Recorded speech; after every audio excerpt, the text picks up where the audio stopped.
دودھ والے ہو جائیں گے، سوائے مکے اور مدینے کے تمام زمینیں ملک کے دورہ کرے گا۔ جب مدینے کا رخ کرے گا تو یہ ہر راہ پر فرشتے کو کھلی تلواریں لیے ہوئے پائے گا تو انتہائی حد پر جریب احمر کے پاس ٹھہر جائے گا۔ پھر مدینے میں 3 بھوچال آئیں گے۔ اس وجہ سے جتنے منافق مرد اور جس قدر منافق عورتیں ہوں گی وہ سب مدینے سے نکل کر اس کے لشکر میں مل جائیں گے، اور مدینہ ان گندے لوگوں کو اس طرح اپنوں میں سے دور پھینک دے گا جس طرح بھٹی لوہے کو میل کچیل کو الگ کر دیتی ہے۔ اس دن کا نام یوم الخلص ہوگا۔ سریق رضی اللہ تعالیٰ عنہ سے دریافت کیا ہے کہ رسول صلی اللہ علیہ وسلم نے فرمایا، اس دن عرب کہاں ہوگا؟ فرمایا، اول تو ہوگا ہی بہت کم، اور اکثریت ان کی بیت المقدس میں ہوگی۔ ان کا امام ایک صالح شخص ہوگا جو آگے بڑھ کر صبح کی نماز پڑھا رہا ہوگا۔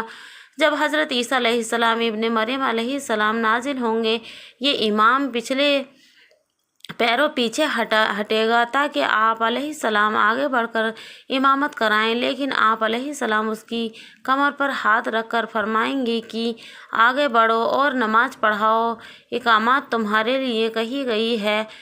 پاس ان کے امام کی نماز پڑھائیں گے۔ نماز سے فارغ ہو کر آپ علیہ السلام فرمائیں گے، دروازے کھول دو۔ پاس کھول دیے جائیں گے۔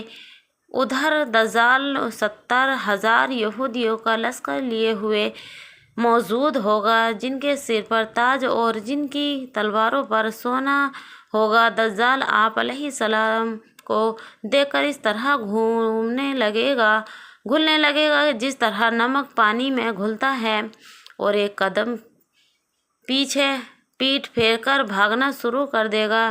لیکن آپ علیہ السلام فرمائیں گے، خدا نے مقرر کر دیا کہ تو میرے ہاتھ سے ایک ضرب کھائے گا، تو اسے ٹال نہیں سکتا۔ چنانچہ آپ علیہ السلام اسے باب لدے کے پاس پکڑ لیں گے اور وہیں اس کا قتل کر دیں گے۔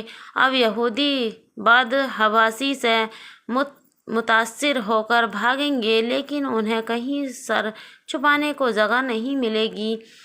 ہر پتھر، ہر درخت، ہر دیوار اور ہر جانور بولتا ہوگا کہ مسلمانوں، یہ یہودی ہے، آ کر اسے مار ڈالو۔ ہاں، ببول کا درخت یہودیوں کا درخت ہے، یہ نہیں بولے گا۔ حضور صلی اللہ تعالیٰ علیہ وسلم فرماتے ہیں کہ پھر عیسیٰ ابن مریم علیہ السلام میری امت میں حاکم ہوں گے، عادل ہوں گے، امام ہوں گے، باانصاف ہوں گے، صلیب کو توڑیں گے، خنزیر کو قتل کریں گے، جزیہ کو ہٹا دیں گے، حسد اور بغض بالکل جاتا رہے گا، ہر زہریلا جانور کا زہر ہٹا دیا جائے گا۔ بچے اپنی انگلی سانپ کے منہ میں ڈالیں گے لیکن وہ انہیں کوئی زہر نہ پہنچائیں گے۔ شیروں سے لڑکے کھیلیں گے، نقصان کچھ نہ ہوگا۔ بھیڑیاں بکریوں کے گلے کھڑے میں اس طرح پھریں گے جیسے رکھوالے کتے ہو۔ تمام زمین اسلام اور اسلامی سے اس طرح بھر جائے گی جیسے کوئی برتن پانی سے لبالب بھرا ہوا ہو۔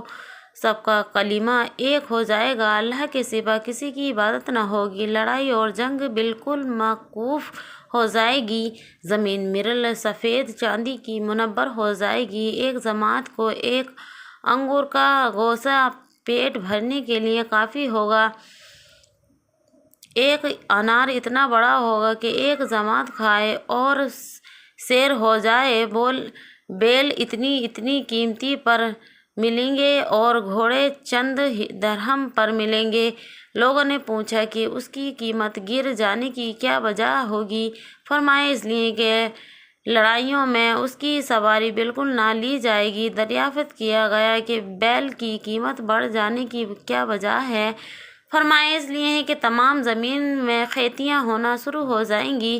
دجال کے ظہور سے 3 سال پیشتار سے سخت کتحالی ہوگی۔ پہلے سال بارش کا تیسرا حصہ بحکم خدا روک لیا جائے گا اور زمین کی پیداوار کا بھی تیسرا حصہ کم ہو جائے گا۔ پھر دوسرا سال خدا آسمان کو حکم دے گا کہ بارش کی 2/3 روک لیں، اور یہی حکم زمین کو ہوگا کہ اپنی پیداوار 2/3 کم کر دیں۔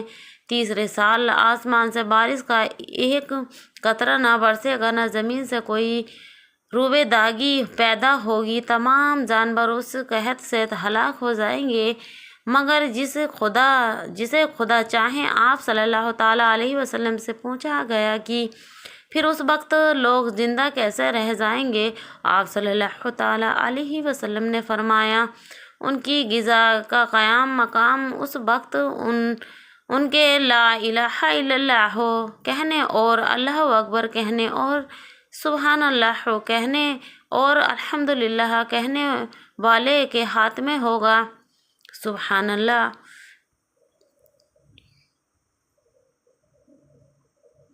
ایسی ہی مزید ویڈیو دیکھنے کے لیے دوستو ہمارے چینل کو سبسکرائب کریں۔